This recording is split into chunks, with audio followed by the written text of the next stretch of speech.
Magsisimula na po ang huling eksena ngayong gabi. Ang paglilitis kay Jesus. Sakit ka para.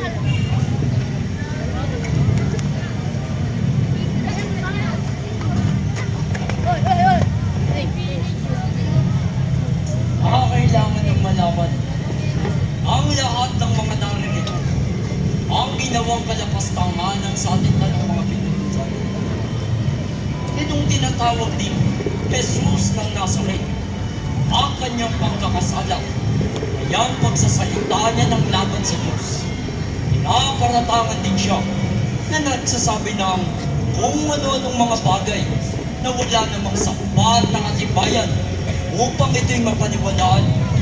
At kung ang ibinibintang ay totoo, yan natin ang mga saksi ang magpatunay. Tama. Natawagan ang unang saksi. Ikaw, ano ang iyong pangalan? Ben Israel po. Ben Israel, sumusumpa ka ba na magsasabi ng katotohanan at hindi malilingot sa kautusan? Opo, di ko po nalilimutan. Ang kautusan, huwag kang sasaksi ng walang katotohanan sa iyong kapwa. Ikaw na saksi, huwag mong kalilimutan kung kaya ka naririto ay hindi dahil sa salapi, sapagkat kung magkakaganon, ikaw ay magkakasala. Ang dugo, buto, laman ng naparusahan, pagdating ng muling sandali, ay ikaw may pananagutan.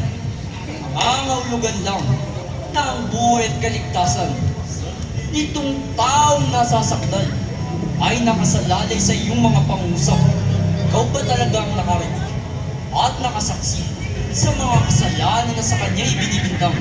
Opo, Pinagsabihan mo bang nasasaktan ang bigat ng kasalanan ng kanyang ginagawa? pinagsabihan ko po. Ipinagpatuloy pa rin niya ang ganung gawain.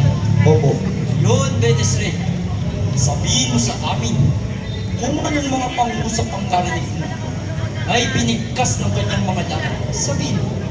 gigibayin ko ang templong ito ng Diyos na niyari ng mga kamay. At paglipas ng 3 araw ay gagawa ako ng isa na hindi yari ng mga kamay. Lamang at makakalis ka na.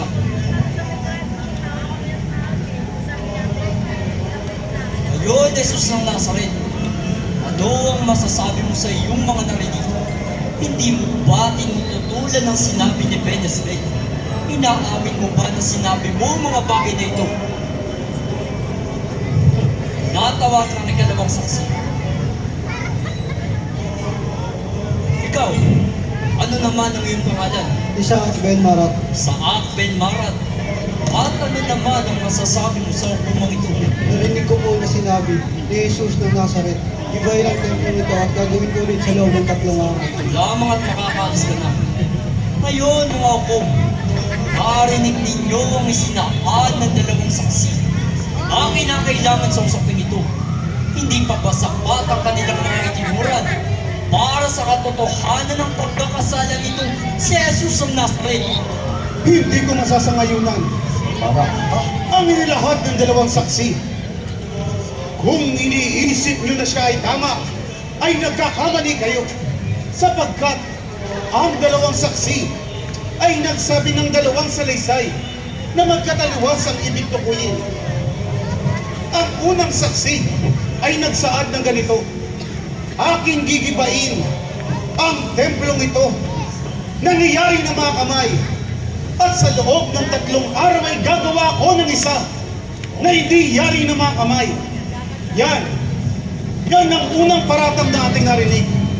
Samantala ang pangalawa naman ay nagsabi ng may pagkakaibang pangungusap na ayon sa kanya ay gibain ang templong ito at gagawin ko sa loob ng 3 araw. Kaypas, alin ba dito ang kanya sinabi? Di na natin dapat ba na pagtalunan ng mga bagay na ito? Atin pang pakinggan ng ibang mga saksi. Pinatawagan ng isa pang saksi. Ikaw, ano ang iyong pangalan? Ako po. Ako. At ano naman ang masasabi mo sa hukumang ito? Narinig ko po na sinabi ni Jesus, aking gigibay ng templo nito ng Diyos at muli kong bubuin. Lamang at makakalis ka na. Labis akong nalilito. Tama. Nalilito sa salaysay ng mga saksi. Hindi ganito ang tinura nung una, maging noong pangalawa at ngayon. Ang pangatlong saksi ay iba na naman ang pangayag. Aking gigibayin ng templong ito ng Diyos at muli kong bubuuin. Ayon sa abot ng aking nalalaman, sa unang saksi, si Jesus ay pinararatangan sa kanyang kamalian ng pagsira ng templo at muling pagbuo dito. Samantalang ang pangatlo naman ay nagtatahi-tahi lamang ng mga katotohanan na malayo sa katotohanan. Jose, ang dalawang saksi ay tumutukoy sa isang kaulugan. Magkatulad nilang sinabi ang salitang 3 araw, hindi ba? Hindi ba yan ang magkatulad? Napakababaw na dahilan upang ang isang tao ay mapatawan ng kaparusahan sa salitang 3 araw.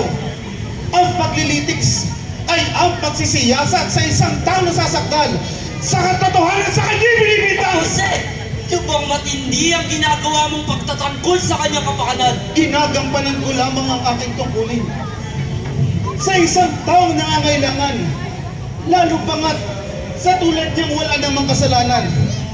Kay Bas, isang saksi pa ang nais na magpatotoo sa mga ginawa at sinabi nitong tao. Sige, natawagan ng isa pang saksi.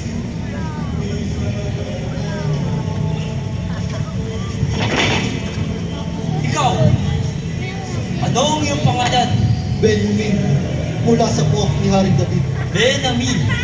At ano naman ang masasabi mo sa hukumang ito? Simula nang ako'y nasilang. Sa maliwanag ay madilim na ang aking kapaligiran. Ngunit, nung minsan ninasalubong ko si Jesus sa daan, ay pinahiran lamang niya ng putik ang aking mga mata. At ang aking magasan ay nakakakita na ako. Nagpunta ka ba rito para magsalaysay ng tungkol sa kababalagan? Ano ba talaga mo'y nalalaman? Iisa lang po ang aking nalalaman. Dati ako bulag. Ngunit ngayon ay nakakakita na ako. Ha? Sinungaling? Walang saysay ang kanyang mga sinabi. Tayo ay naririto upang hindi pag-usapan kung ang nasasakdal ay isang manggagamot o hindi manggagamot. Ang katanungan ay kung siya ay nagsasabi ng laban sa Diyos. Hindi mo pa ito napapatunayan po ng kay Bas. Mga kagalang-galang, kung nais ninyong mapatunayan ang kasalanan na sa kanya'y binibintang na pagsasalita ng laban sa Panginoon, ay kinakailangan natin magkaroon ng isang matibay na batayan bilang patotoo sa kanyang mga tinuran.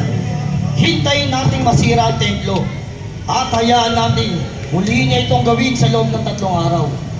Kung sa loob ng 3 araw ay hindi niya muling naitayo ang templo, doon pa lamang natin mapapatunayan na si Jesus ay isang sinungaling at mapugko na rin propeta.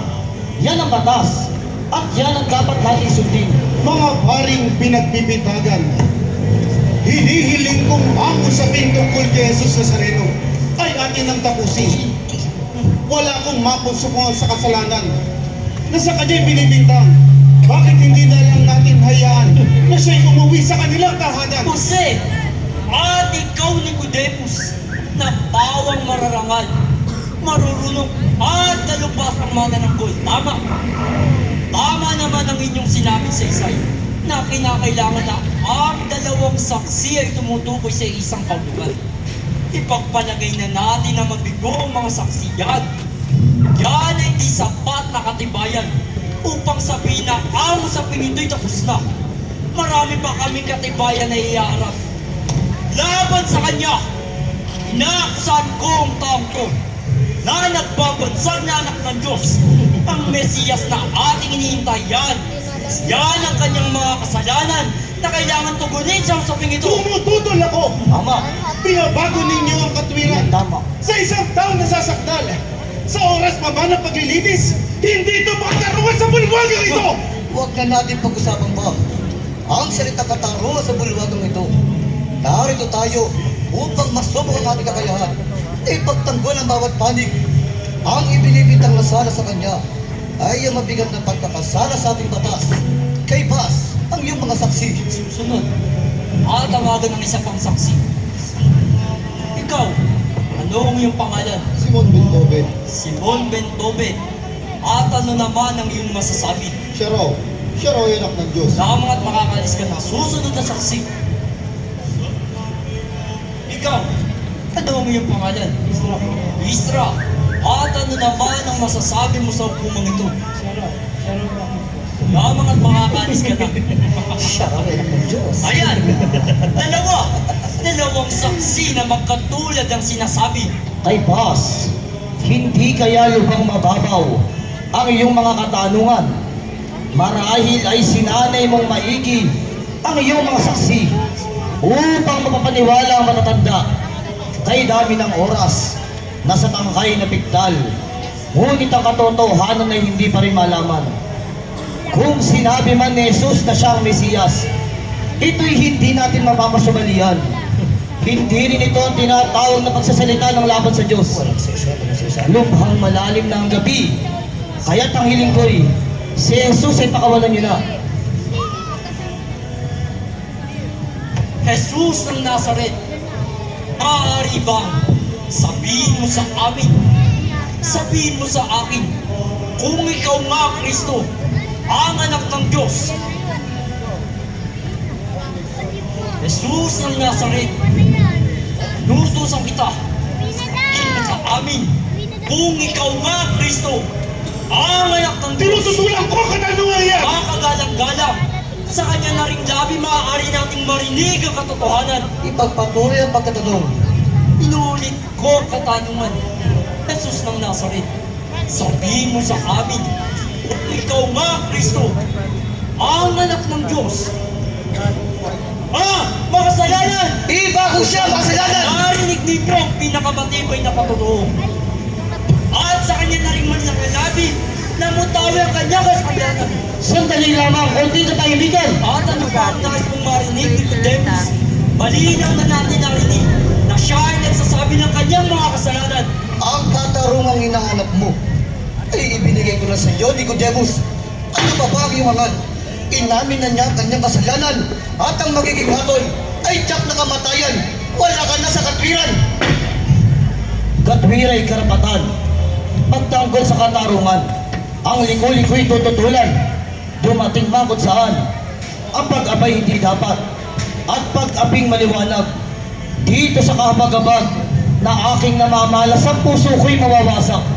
At may pagpalagay ba ninyo na isang kasalanan ng pagtuturo sa bahay na matuwid sa Diyos na totoo na lumalang ng langit at lupa. At alimpang kasalanan sa mundo ang hindi dapat pagkapuriin na di gaya ng kababaang loob na kanyang ipinamamala sa lahat ng tao upang siya'y uliranin na ang kaharian dito sa lupa. At kung hangad man ni Jesus na lumabas-tangan sa makapangyarihang Judea, ay ano pa ang kahulugan na kanyang tinuro sa Herodianos? Ang kay Cesar ay kay Cesar, at ang sa Diyos ay sa Diyos. Ayon sa kahilingan at sumpong ng karamihan ng aming inuusay, nililihis ninyo ang paratang ng mga mali ninyong kaisipan. At ito'y lubos sa paghayot sa hari na sa sinuot. Mga kaibigan, Nicodemus! Ang tunay niyang si Jesus, nilang kapal ng pagka-Diyos. Ipinamamarali ni Jesus na may siyas daw siyang nanawag dito sa lupa. At sa hindi mabilang ng alagad ay sinabi ng palalong ito, yun daw mahal na simbahan. Kung may guwat at may yapay, ay may babalik daw ang husay sa loob lamang ng 3 araw minsan. Minsan din niyang ginulo ang simbahan. At doon ay pinagtabuyan niya mga maginoong mga ngalakal na wala namang binabagabag na kahit na sino pa man. Marahil ay upang mapapaniwala na siya ang Diyos, di pinananalig ang mga tao sa kahabugan at sa mga gayumang natutunan. Ang kaumangang ito, Nicodemus, ay hindi maaaring mailingid sa tanang pinunong bayan. Kaya't atin siyang tabingan ng parusa, alang-alang sa ating kapayapaan. Yan ang anak ng ama at ama ng anak niya. Puso't loob ay isa. Espiritong walang hanggan, walang iba kundi siya. Iisa silang tatlo. Nananawag dito sa mundo. Kusang nagkatawang tao. Ngayon'y pinapatanto ko pagkat hindi alam ninyo. At napag-aalinlangan niyo ba ang kanyang pagka-Diyos? Sinabi ni Propeta Mikas na isisilang sa bilin ng tagapagtubay ng kanyang Israel. Sa landas ng langit ay doon nga'y pinanganak si Jesus sa gitna ng awitan ng sanlibutan na pinuspos ng kapangyarihan ng hari ng silangan. Hindi mo ba natatalastas? Ang aral niyang hikaya. Ito ang di nararapat. Ay Tama. boses na kautusan. At nasa pangiyapay ng Romano papapatupad. Kung gayon, ito ba kayo katwiran? Lahat ninyo kay saan? Isang taong malumanay, walang salang motiban, biglang pinatalian. Hindi ito'y kataksilan nga. At pintang ninyong akala, kay Jesus nakababa. At aling kasulatan kaya pinagkulang na sama. Datapwat hindi nasasaysay sa kasulatan na ang isang anak ng Diyos ay isisilang sa isang hamak at tukhang lahi. Si Jesus ay galing lamang sa isang aluwagi na hamak sa Nazaret. Walang tulong, walang yaman, walang alam sa pangyayari sa bayan. Ito ba? Ito ba ang nagpapatunay ng pagka-Diyos? Sa wari ko'y pangkukusog lamang ang sinadya mo dito, Nicodemus.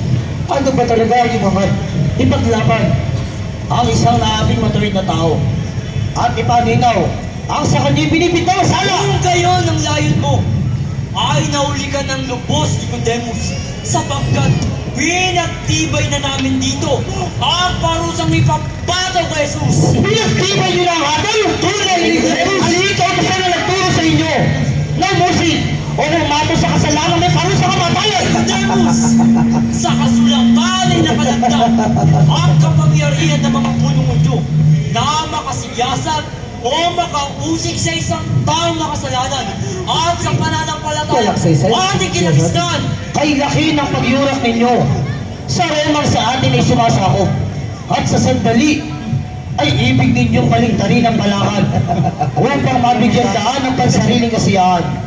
Niyari ninyo sa kadiliman ng gabi ang taksil na lituntunin sa pagdusta sa kapwiran ng isang mabait na tao at inangkin ninyo ang buong kapangyarihan upang makitin lamang ang buhay ng isang tao kinapuputan. At kung si Jesus man ay naging dapat sa hatol na kamatayan ay hindi ang sinitrin. Hindi kayong mga puno sa sacerdotes, kundi ang prokador na si Poncio Pilato at vice-presidente ng Syria ang siyang may karapatan at kapangyarihang umusik sa kasalanan ng katulad na inyo binibitaw. Dalubas sa kawan, Nicodemus, at sa ang batas mo naman natuman na ang mga punong udyo ay walang sapat na kapangyarihang makahatol o makausig sa isang taong makasalanan. Huwag ka sanang malito, Nicodemus.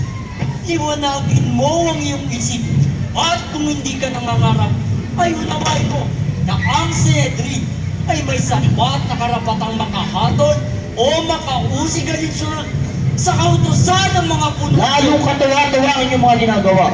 Ang sinitrin ng tagahatol at ang tama ng Roma nagpapatupad ng hatol sa ang lupain o sa ang kautosan na bibili ng ganyang pamamalakad. Wala! Kundi sa mga ulo nila pang lipos sa may maitim na kaisipan at ang kapangyarihang lumiti sa sala, pumatol at magpatupad na taglay na buo. Ang tinatawag na hukuman ay hatiin sa dalawang kapangyarihan ng gaya na gusto ninyong mangyari. Kay Paz, anong kabuluhan ng hukuman kung may pagkakabahagi ng kapangyarihan tulad niyan? Nicodemus, masasabi mo ang gusto mong sabihin. Gatapot malinaw na nakalagda sa kasulatan ng Moises ang lahat ng aming ginagawa. Tunay! At sa batas ay binibigyan kapangyarihan ng mga punong Hudyo na lumiti sa kasalanan na bibigat. Datapwat, sa pool ng masakop ng Romano, ang kahariang ito ng Judea. Ang kapangyarihan ito ay nakita ng pamunuan ng Roma. At sa lalawigan ito, si Poncio Pilato, ang kinatawan ni Cesar. At sakwa sa katungkulan sa pag-uusig sa kasalanan na bibigat. At litag sa kanya'y walang makapangihimasok. Kahit sino ba sa inyo, sa inyong gawain. Nicodemus, ang lahat ng sinasabi mo ay huli na sa panahon. Hindi lamang kami, kundi buong bayan na napupunta sa kanyang mga marito at biro. Panahon na ngayon, upang pagbayaran ngayong sa mga biro, sa ngalan ng di malitang ng Diyos. Kaya't sukat na Nicodemus ang iyong pagmamatuli. Sayang, Nicodemus. Sadyang nahuli ka na ng lubos. Sana'y napagtanggol mo siya ng ayos. Huwag mo akong uyamin, kaibigan. Sadyang wala akong nakitang katwiran sa inyong pagpapasya. Tila halos agawan niyo ng kapangyarihan ng Romang sa atin ay sumasakop. Bukod pa rito ay isang tadhana na mabigat na ipinagbabawal sa kautosan ang paghatol sa mabigat na sala. Sa simula pa lang ng paglilitis, datapot ang batas na ito ay sinasantabi niyo sa paggagap. Marahil ay upang hindi na masikatan pa ng araw ang tahi-tahing kalapastangan na nilalinis sa laliman. Nicodemus, Hindi ka, di ba, boss? Nakakalitagod mo marahil na bukas ay araw ng Pasko. At hindi maaaring idaos ang paghatol sa sala ng kahit na sino. Pahangay mapalam ang kalilibong paghatol. Kaya mapuwing ang ituntunin at katwiran na nagbabawas sa ganyang paraan ng paghuhukom. Talagang siniin ninyo na matawid ang nasasaktal. Palibasay, wala kayo ng pila kung hindi siya mapatay. Ganito may pagpapalagay ko sa mga kawil-kawil ninyo Walang minsan sayang inyong sinasabi. na nangyari sa usapin ito. Natatakot kayo na baka ipaghiganti ng taong bayan ang pangyayaring ito kay Jesus. Kaya't sa kasugitan ng gabi ay pinaglamayan ninyong gawin at tiyariin ang pag-uta sa kanyang buhay. Kinatatakutan ninyo hiyang na matuwid. Palibasay, wala kayong ibang layon kundi sa'yo maligpit. Nicodemus, ikaw bagay na bayaran itong taong tampalasan. Kung kaya ka nagkakaganyan at nagtatanggol ka ng husay, dito sa aming harapan ang pagtatanggol sa ganitong hulaan na nakagugulo sa bayan ay isang malaking paglapastangan sa sinuman sa ating kautusan. Hindi mo ba natatalastas na sa libro ay nasusulat? Nasa Galileo wala sumikat. Kung marunong o pantas, ano't siya'y magbabansa? Sinahon pa rin taga saan? Ang siya sa marangal, hindi ba sa Galilea ang bayan? Doon tumubo at sinila ang dalawang bahan at sa Galilea ang bayan. Bawat propetang lumitaw o marunong ay agad ninyong pinapapatay. Kaya kami na bayan! Sukat na, Nicodemus! Ang iyong magmamatuwid sa wari ko'y labis ang iyong pagmamalasakit! Dito! Dito sa taong bulisik! Bakit? Nabayaan ka maghanap sa labi! Hindi sa labi! Hindi sa labi kung ganyan ano! Anong dami sa pag-iiwas mo? Wala ko naman nagdala sa akin dito. Kung ganyan ay bakit? Hindi ko akalain ang aking pag-asa na ang gobyerno natin lumikha ng batas ang siyang susundin. Itong lei, kung hindi rin lang naman kakailanganin, itambak sa lusak. At yes, Luis!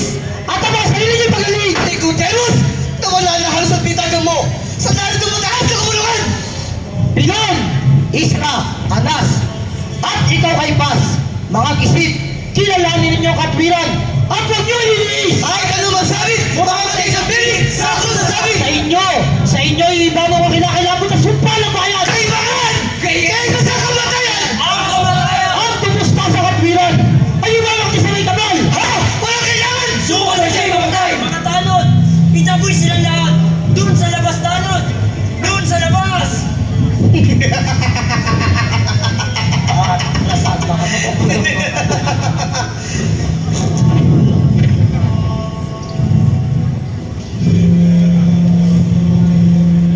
Mararangal na Panginoon. Judas! Bakit ka narito? Masamang kaninong totoo. Itong magalagawa ko. Pumungkot aking maestro. Dati, Ito ang iyong maestro! kasalo-salo. Ang siyang aking nagpagkalalo. Ang lahat Sa labi ang iyong ginawa. namamagino. Ano ba yan sa... Punong bayan! Na dahil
ka muna sa nangyaring iskiratura. Sa labi ay iyong kinuha ngayon naman ay amin siya. Judas, humayo nga rito. Ang habol mo'y ulit ang totoo, sapagkat hindi namin babayag sa iyo, sapagkat pinagtibili namin ang gawad. Ikaw dito sa tao. Isa sa nakamalinaw.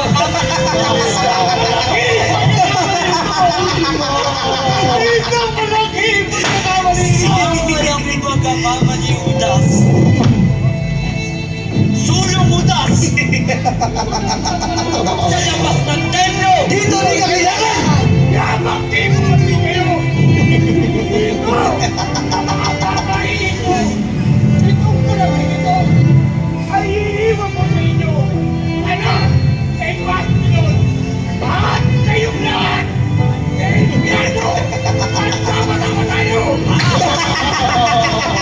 Bato!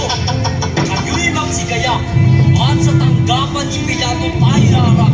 Nadala ito takot na! Ayun na!